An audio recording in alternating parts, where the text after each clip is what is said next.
Frank. What's the weirdest thing you've ever saw in here? Let me ask you a question, kid. Did you see that movie, Night of the Living Dead? Hey, we gonna party tonight or what? Yeah, we are gonna party. Well, where are we gonna party? I don't know, somewhere. Hey, we could go to the park. Oh, no, we can't. The cops said they'd shoot us if we go back to the park. Yeah, and I ain't in no mood to go tonight. I like death. Happy Halloween, ghouls, and welcome to Minute 19 of Do You Want to Party, the Movies by Minute podcast for the 1985 groundbreaking horror, The Return of the Living Dead. I'm your host, Troy, and my guest host this week is returning, and my cosplay amigo, Daniel, who is really upset that this Halloween I have too many animatronics of Star Wars to not do Star Wars. I wanted to do horror. Right. All right. So minute 19 is going to start off with Frank rushing to lock the door and ends with Frank prepping himself for an important phone call. So to start, both Frank and Freddy are in full panic mode. Freddy yells his agreement on Frank's running over to the freezer door, and in a panic closes the latch and lock, all the time crying in a panic, like literally crying out loud. The cadaver inside is screaming and tries to break out. The door is thumping all the way, even though the lock has been latched and all that sort of thing. Freddy starts cursing for Frank to hurry up as we are now made him aware that the butterfly display is pinned insects, and apparently the toxic smoke has a capability of reviving simple creatures like the butterflies. As their wings are flapping, yes, exactly, yes, but they're still pinned to the board. Now, I also want to note that a little bit about the pinned butterflies. If we travel right back to the beginning of the movie, just as Bert is leaving at just after 5 o'clock, when the beginning of the movie, this exact pin board of the butterflies is actually on the first aisle of shelving that is right up towards the wall where you walk along to go through the exit. At this particular moment, it's on the fifth aisle at the very end in this shot, and you can't see that far aisle at all. So they wanted the butterflies to be in the effect, but from this particular angle, they just moved the whole entire thing. And it's not like it's a similar one. It's the exact same thing. I don't know. All right. I'll accept it as they made more than one for sale. Yeah, that's yeah, exactly. No, I would figure, yes, you would have multiple like butterflies and all that, but every single butterfly in the exact same position that looks exactly the same. Coincidence. Yeah. Coincidence, yes. Just happens to be a big coincidence. All right. So once locked, Frank hustles back to Freddy. At this point, the most revealing view of the steps to the cellar can be seen. Out of the view, we can clearly see that it is obviously where the stairwell heads down under the office area. We see it is a very small, squarish room. However, there is no steps in the room beyond the door and the angle that we can see it. Still in panic mode, Frank forces Freddy into the office, but not before banging his fists against his head and then Freddy's in a weak attempt to continue to jumpstart their brains into thinking about something. Once in the room, once in the office, Frank locks the door, still highly panicked. Both men try to figure out the next move. And this sets up a continuous shot, which starts at 18:11 and continues until the next minute, which is 19:08. So what we are about to experience is all one completely contained shot, which is fantastic. To see two actors working at this high level of panic and not stumble over anything and just continue on through the whole entire sequence, which is fantastic. When we enter the room, we can see the handwritten eye chart on the back wall, which reads, Bert is a slave driver and is a cheap son of a bitch who's going bald to ha-ha, which is a nice handwritten thing on the back of the wall that, again, if you don't pause the movie and study it, you're not going to notice it, but a little later on, you'll find out where this comes up. So, which is kind of fun to see. Freddy questions their sanity. And Frank deduces it's the result of the chemicals that got released, and that it sets up the classic vocal sparring of Stupid asshole! Watch your tongue, boy, if you like this job! Like this job! which is a fantastic, really quotable sequence of the whole entire movie. Like one of the switch from panic to anger and then panic again is remarkable. Again, both James, Karen, and Tom Matthews working in perfect synchronicity. Freddy gets so overwhelmed by the situation that most of his lines seem to max out his vocal cords. A lot of he goes to the top of his register of his pitch of his voice. And as he gets a grip on reality, as his grip on reality seems to be slipping away. And it really led to the reality of the scene too. Like, so exactly. it was real for sure, feeling. for sure. Actually, if you look closely at Tom's hands, he's got this fantastic quiver through this whole entire sequence.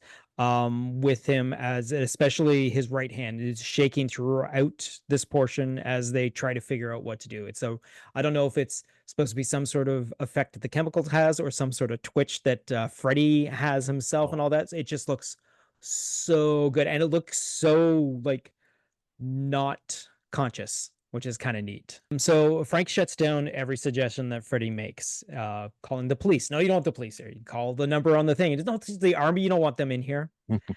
They'll shut us down. Yeah, he's in a higher panic mode now. Frank is than Freddy. But once Freddy turns the question of what to do onto him, suddenly comes into some sort of clarity. Then goes against his decision from 2 minutes ago, where he suggested, let's not call the boss and make it look as stupid or something. He decides to call Bert. So he calmly makes himself away around to his side of the desk.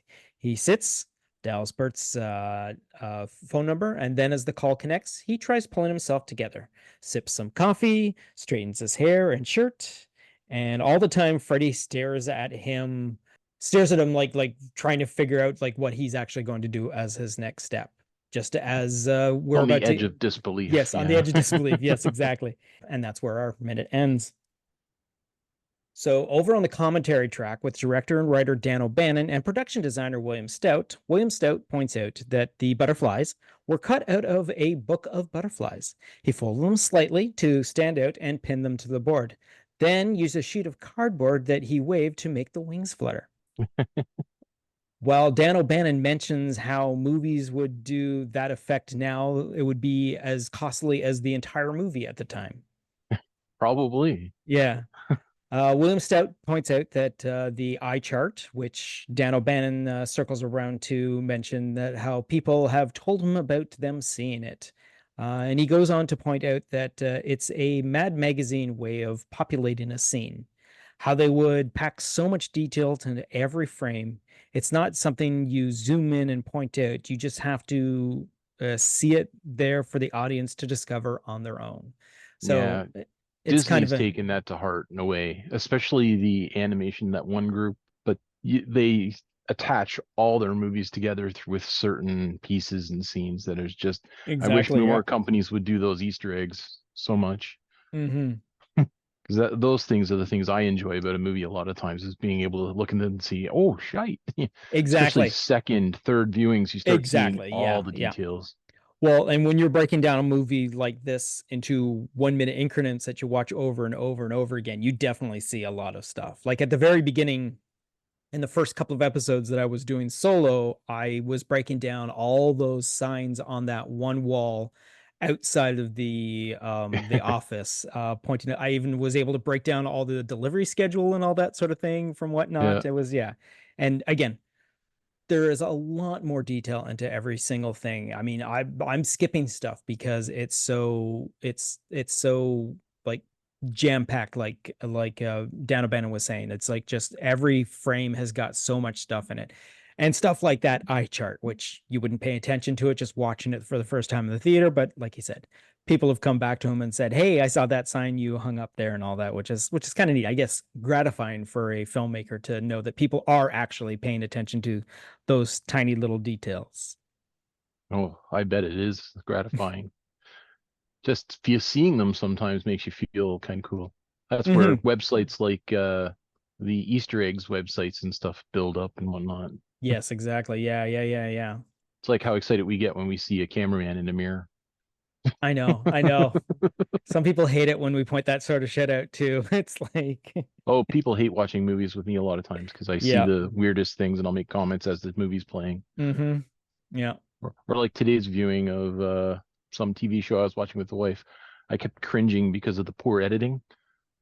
Oh, People that can definitely, say yeah. like to the wrong words to it was bad, and I kept looking and going, oh, there's a bad edit. Oh, damn, there's another one. Because I kept flipping scenes and it was wrong. Yeah. It was poor. I think one of the worst offenders of that is Star Trek For the Voyage Home, the conversation that goes on between Kirk and the woman with the whales. They're having dinner over My head wants to say Kirstie Allen for some yeah, reason.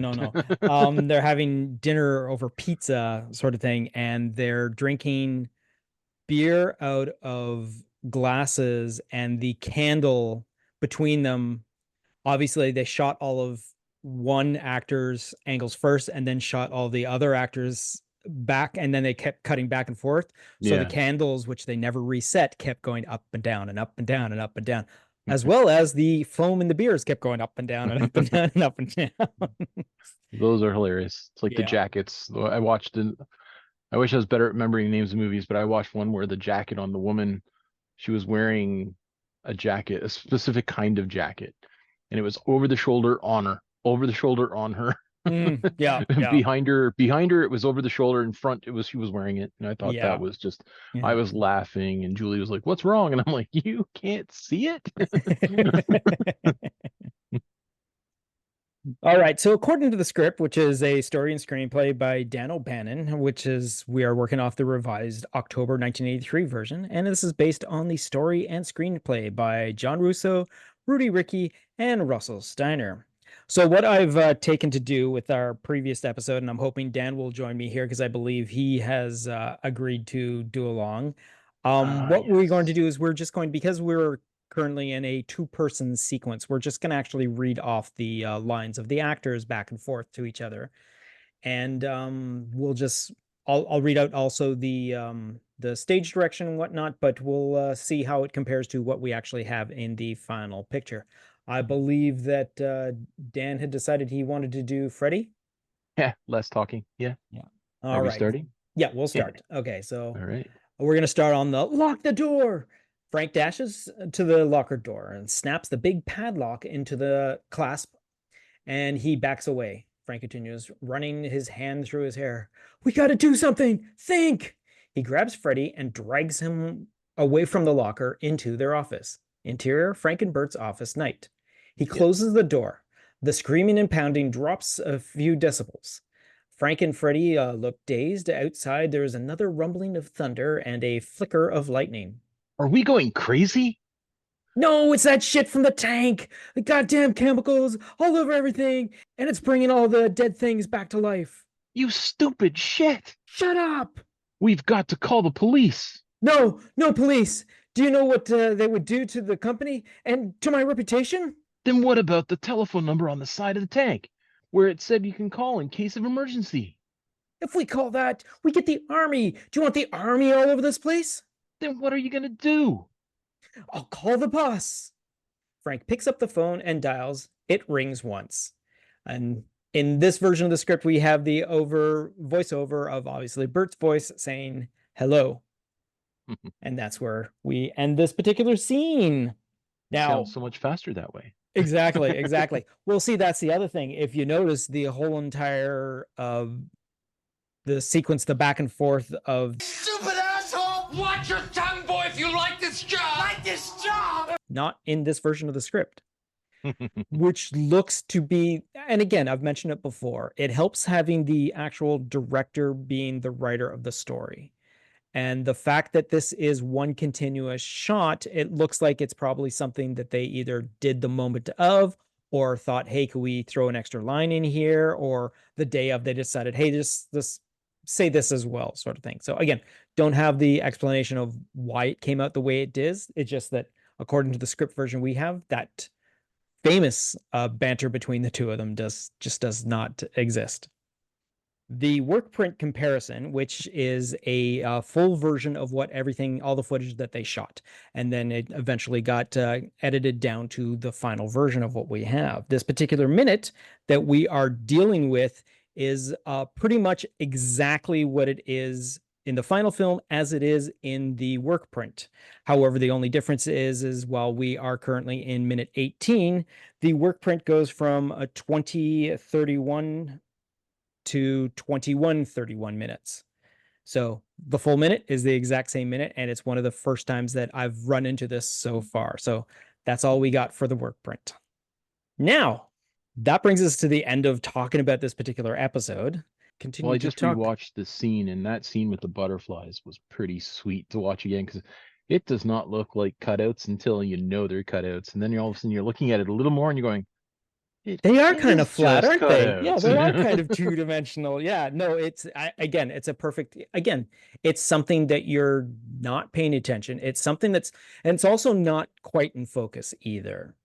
The way you can tell it's the same frame is that there is a note written on a yellow post-it note in the corner in red ink that appears in the exact same corner on both frames. So it's obviously the same thing. They just moved down to the other side and sort of that. But yes, again, like you said, it's not fully in focus when you see them fluttering, so it's Oh, it not. is blurry. You can't Yeah, read what's on the post-it exactly. note at Yeah. all. Oh no, both versions you can't. I believe me, I tried. It's like that goddamn license plate that nobody can actually read. Yes, and I hate that. I did a lot of looking for that, and no Yeah. one has a clue. No one has. No. There's been a whole lot of like funny guesses, but they're not even like when you look at it and you're like, that can't That can't be possibly it. be. Yeah, exactly. But anyways, so this is the spooky season. We are again, if you are not listening to this episode as it comes out, we are past the spooky season, or we might be in the spooky season of 2025 when you get around to this. But this episode is being released as a special extra episode for Halloween. And Dan is our resident zombie watcher. Now, I only say he's the resident zombie watcher because that's all he watches is zombie movies. He's not a big fan of any sort of other horror, but well, you've said that before that Yes, you that's how I stand. I don't like other horror. yes, exactly. It's not a lie to say it. But do you A have sad anything? truth. But do you have anything recently that you've been interested in, or something out there that's caught your eye that you want to get into, sort of thing, zombie wise? Seeing this is Halloween. So the absolutely, but on Netflix they've done a few foreign drops that I doubt most of you would be watching like I do. And Korea is pretty freaking awesome for this. I'm going to start with the newest one because that's the one I want to see. And let's see. It's new on Netflix and it's called Hellbound. Oh wait, I can't even get that one right. Dang. Hellbound is one I want to watch. Yes, because season 2 just dropped. Gotcha. My bad. But I'll come back to that. I will. So from my list here, a lot of you probably haven't watched the Jeon Sung Creature, and it is a really good horror. And I'm not big on horror, but it has the tinge of the zombie apocalypse in a way because it does involve dangerous creatures that have been created. And so there's a group of individuals that are trying to save everyone else. So if you watch Okay. like that, it's got a lot of tension involved in it. Again, not high on my list, but the Koreans do it differently. So it's not quite as Americanized with the pure jump scare. Okay. Now, I'm sorry, is this a series or a movie? It is a series. So we're Okay. looking at 2 seasons, and if I'm not mistaken, it's probably 16 episodes a season. Oh, that's not so bad. Without looking, but very quickly, nope, not even 10 episodes per season, so it's Okay. fast. The first season I haven't finished because for me it's too much tension, so I watch them slower than the average person. Okay. This one, Hellbound, is a 2024 for season 2. It's the same kind of idea. The earth is now being attacked by demonic beings, condemning people to hell. And worldwide, they say this Oh. thriller reached the top 10 TV shows in 93 countries, which is really impressive. And its cast is pretty tight. But again, we're looking at Asian movies, probably Korean. I haven't really looked into this one as much because they just dropped like 2 seasons at one time on us. Ah, okay, okay. And so you weren't able to watch season one until this one showed up just I think this month. It's pretty intense with like they're just showing like a Hulk, I would say Hulk like in the trailer, leaping around and just thumping things as it chased down the guy it wants to take to hell. Okay. And so it's pretty awesome. And I really got it. It's on my watch list, ready to go. If I could find the new one. Aha, there it is. Don't Move is the zombie movie to watch now. Or and it's an hour and 32. And oh no, that's not even the same one. Darn it, this is the intense thriller of the woman who gets darn it, I'm not having a great night. Her body's shutting down because the serial killer has punctured her with a drug that makes her slowly shut down, and she's still making an escape from him because he likes that chase. And so, if you like Sam Raimi, you're gonna enjoy this one a lot. The creator of Don't Breathe and other great shows Right, and right. movies. We're all familiar with him. I'm actually upset at myself right now. Not I'll start describing the one that I'm going to tell you about. It's from 2024. It just dropped, and I've been so excited to see it.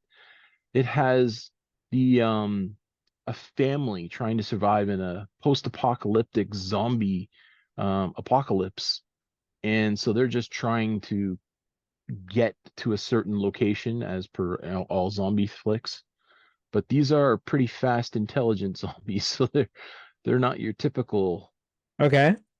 and it looks pretty intense. And the one scene, if you watch the trailer, you will see the family in the car, and she gets out to go investigate. And in my head, I'm screaming, "This is so pathetic! Who would do this?" She goes out and she checks the gate. It's a metal gate at the end of a bridge, and she starts like swinging it so it's making a lot of noise. Jenga, Jenga, Jenga. And you're like, "Hello, apocalypse, stupid!" And then she Right. starts hitting at the lock to open it. Clang, clang, and then you start hearing roars and the growls and stuff in the background, and or the zombie shuffles and stuff, and that's where it cuts, and you're like, "Oh my god, I hate it and I love it all at the same time," because it's so stereotypical and so awesome. I Okay, am, can I just backtrack to Hellbound? yeah, When you mentioned giant hulking creatures that were chasing down people and all that sort of thing, it suddenly jogged my memory, and I looked it up, and yes, it's a South Korean supernatural dark yeah. fantasy thriller television series.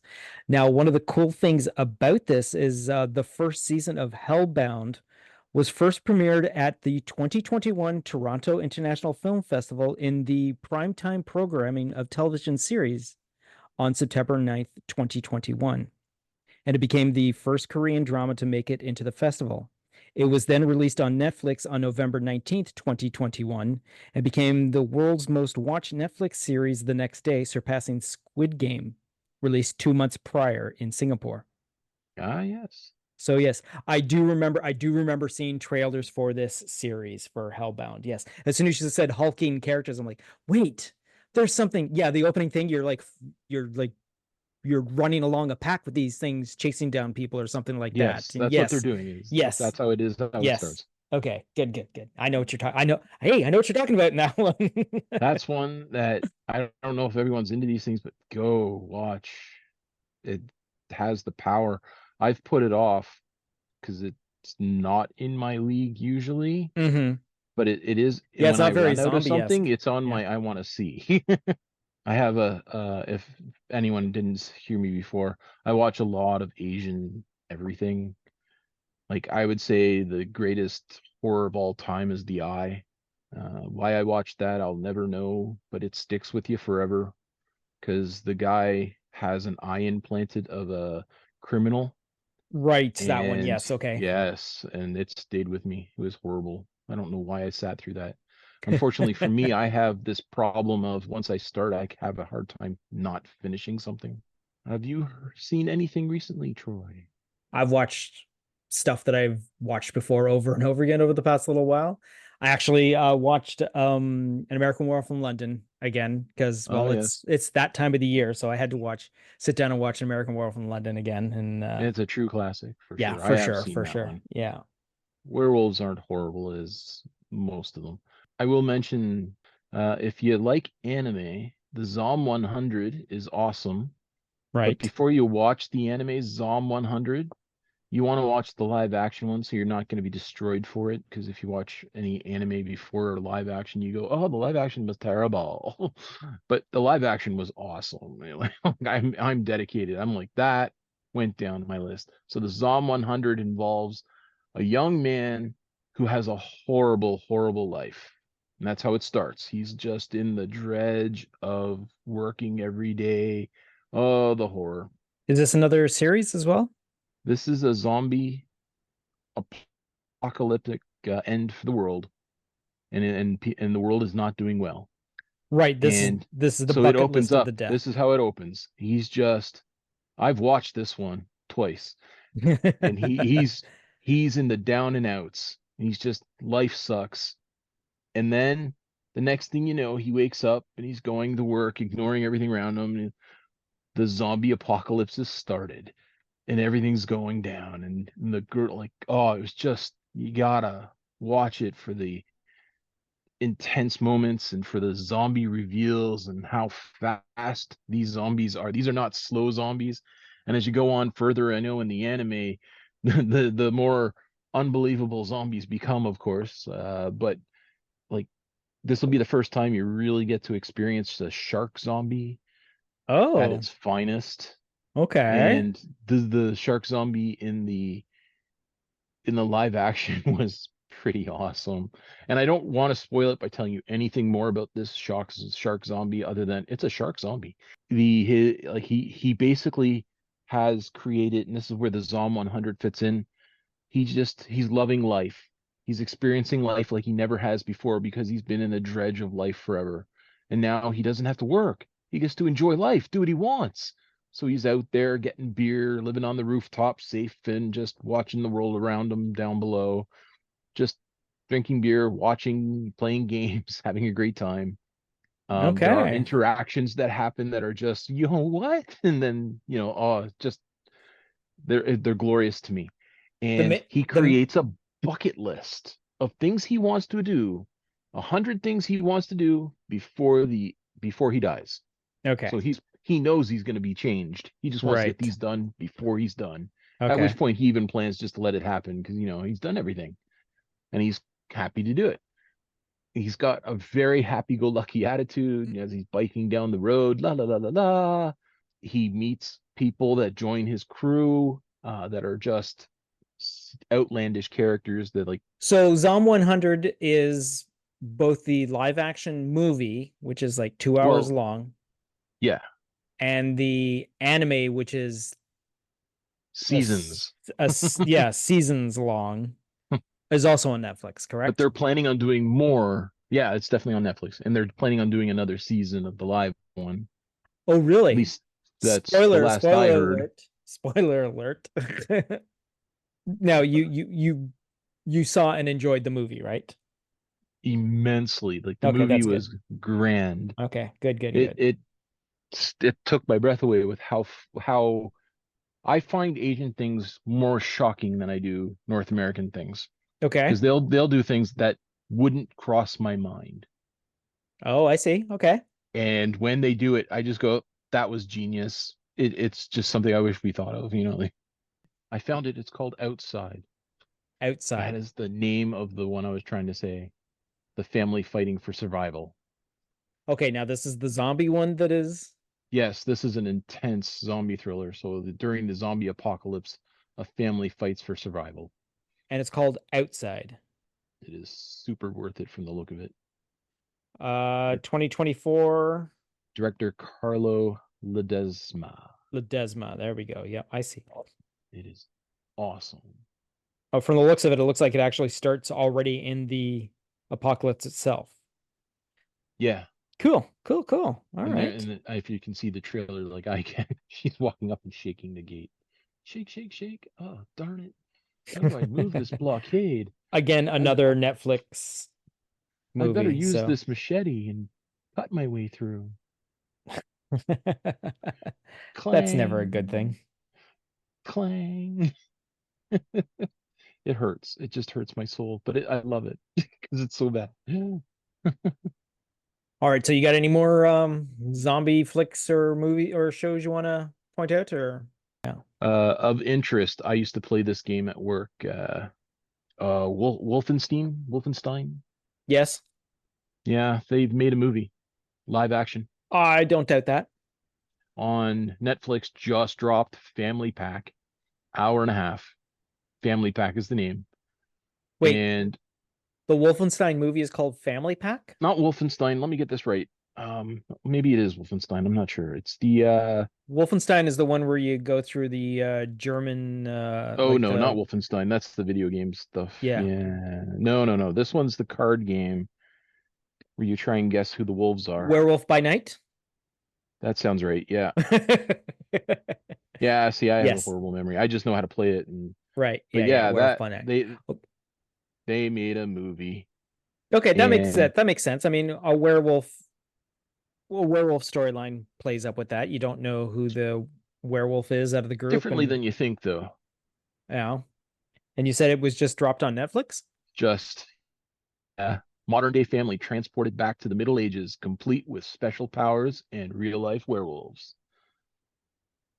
Wait, what? So So the not only modern day that, not family is playing Werewolf by Night, I believe, right. without having really rewatched anything of the trailers or anything. And they get transported back into time. And they're in a village where a werewolf strikes at night and they don't know who the werewolf is.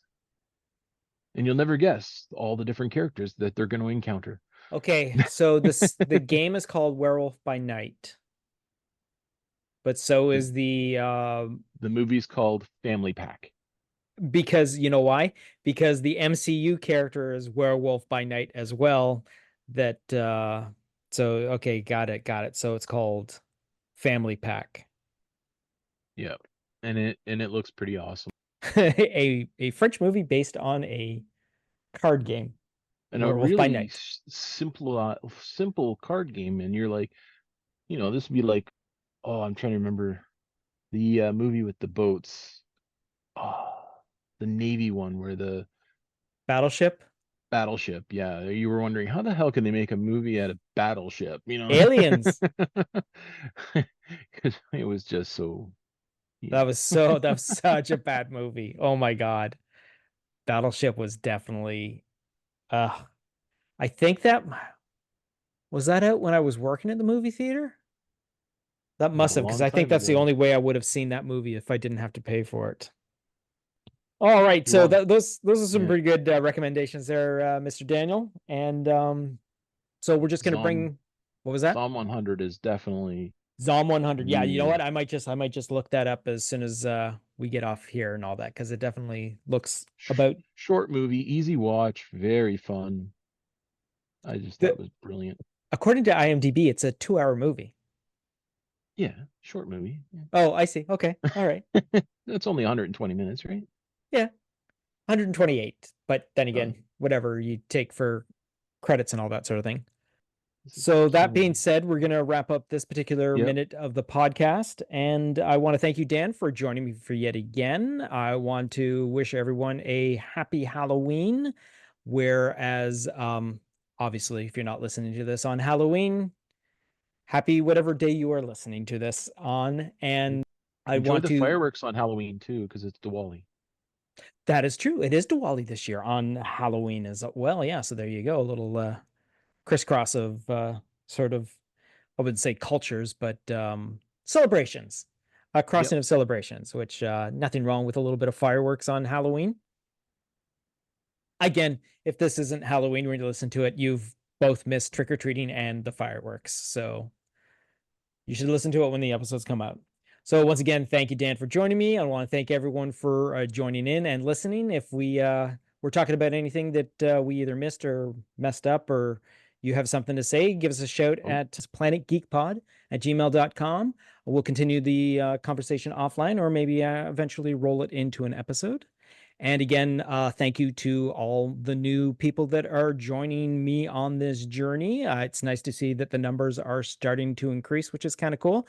Nothing astronomical in size, but you know what? It means a lot to me that there's a slowly growing group following me doing this show. And I think it comes from having some very intriguing guests, and I hope to entertain people in the future. And once again, thank you, Dan. Thank you, audience. And until next time, see you next Wednesday. You've just been listening to a Planet Geek production of Do You Want to Party? A Movies by Minute podcast of the 1985 The Return of the Living Dead. Please be sure to subscribe, download, comment, share, rate, and review.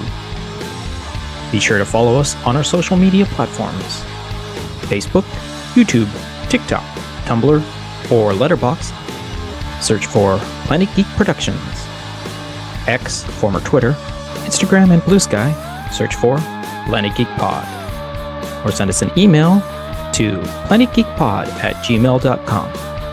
Our closing music is provided by Night Chill. See the show notes for more details. Once again, thanks for tuning in, and farewell, fiends.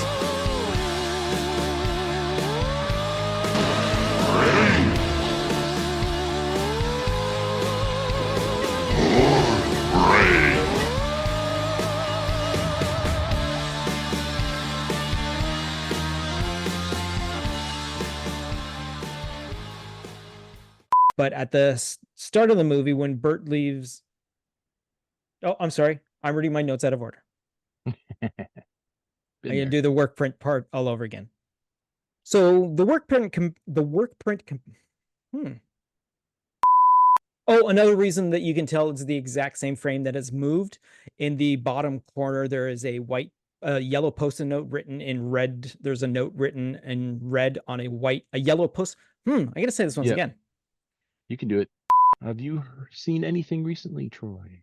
I have not had the opportunity to get to see anything except for a movie that I'm not going to bother talking about again for another little while because I've just so many episodes that I've recorded at the same time all happens to come to the conversation of Beetlejuice. But that's probably the last thing I saw in the theater as of late.